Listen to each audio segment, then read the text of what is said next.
चमकपुर गांव में गोपाल नाम का एक लड़का रहता था। उसकी सौतेली माँ और बाप ने उसे घर से निकाल दिया था। उसकी सौतेली माँ ने सब कुछ अपने और अपने बच्चों के नाम पे कर रखा था और गोपाल को हिस्से के नाम पे 3 गायें दे रखी थी। गोपाल पढ़ा लिखा तो बहुत था, पर नौकरी ना मिलने के कारण उसने सोच लिया था कि वो अब उन तीनों गायें की खूब देख रेख करके उनसे जो दूध मिलेगा उसे बेच के अपना कारोबार चलाएगा। अब मैं बिल्कुल अकेला हो गया हूँ। गौ माता, तुम तीनों के अलावा मेरा अब कोई भी नहीं है। बस मेरा घर चलाने के लिए तुम तीनों को मेरी मदद करनी होगी। तीनों गायें बहुत ही हट्टी कट्टी और जवान थीं और रिश्ते में भी एक दूसरे की बहनें लगती थीं। चंपा, चमेली और मैना। मैना सबसे बड़ी और समझदार गाय थी।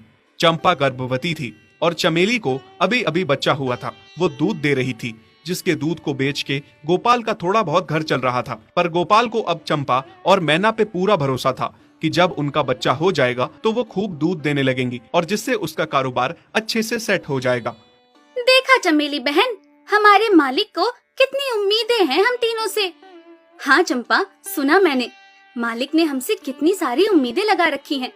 और उम्मीद रखे भी क्यों ना, कितना समय खर्च करते हैं मालिक हम पे और कितनी सेवा करते हैं हमारी, कितना खिलाते पिलाते हैं हमें। और फिर हम मालिक की उम्मीदों पे खरा ना उतरेंगी तो धिक्कार है हमारी जिंदगी पर। सही कह रही हो बहन तुम। चलो हम तो मालिक के लिए कुछ ना कुछ कर ही लेंगे।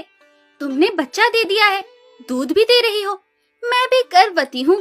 थोड़े दिनों में मैं भी बच्चे को जन्म दे दूंगी, फिर दूध भी देने लगूंगी।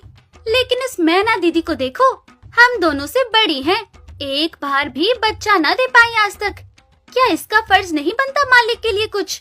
ये तो बड़ी हैं, हमसे ज्यादा इसको मालिक के लिए करना चाहिए था, लेकिन हम छोटी होकर इतना सोच रहे हैं।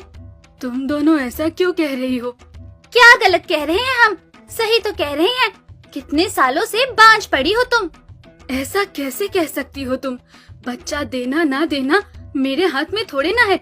मैं भी तो माँ बनना चाहती हूँ ना। मैं भी चाहती हूँ कि दूध दूँ और मालिक को मेरे दूध से कुछ फायदा हो। अरे तुम क्या बच्चा दोगी जो इतने सालों से नहीं दे पाई?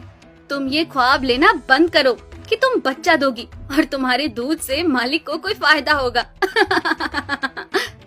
दोनों छोटी बहनें बड़ी बहन मैना की बेबसी का मजाक उड़ाती हैं और उस पे हंसती हैं। इस बात से मैना बहुत दुखी होती है और रोती है कि उसी की बहनें उसको दिलासा देने की बजाय उसे ताने मार रही हैं, उसका मजाक उड़ा रही हैं। फिर एक दिन गोपाल का पड़ोसी उससे कहता है, अरे गोपाल, तुम्हारी 2 गायें तो ठीक है, एक गाय का क्या है?